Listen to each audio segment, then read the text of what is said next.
श्री स्वामी समर्थ मंडळी, आपलं मन काही कारणाने जेव्हा अस्वस्थ असतं त्यावेळी शांत राहावं, कुणाशी काहीही बोलू नये.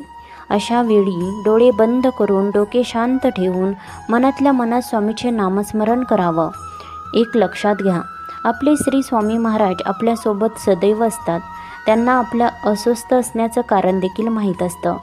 परंतु काही वेळा काही गोष्टीची जाणीव आपल्याला करून देण्यासाठी किंवा काही गोष्टी आपल्याला शिकवण्यासाठी आपल्यावर ही वेळ आलेली असते.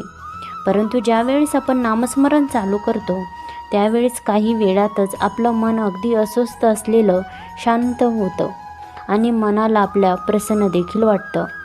अनेक प्रश्नांची उत्तरे आपल्याला अगदी सहज मिळून जातात. खूप काही या गोष्टीतून, या प्रसंगातून आपल्याला शिकायला देखील मिळतं. ज्यावेळी आपलं मन अस्वस्थ असेल त्यावेळी कुणावरही राग न काढता नामस्मरण करणं हा एक चांगला पर्याय आहे.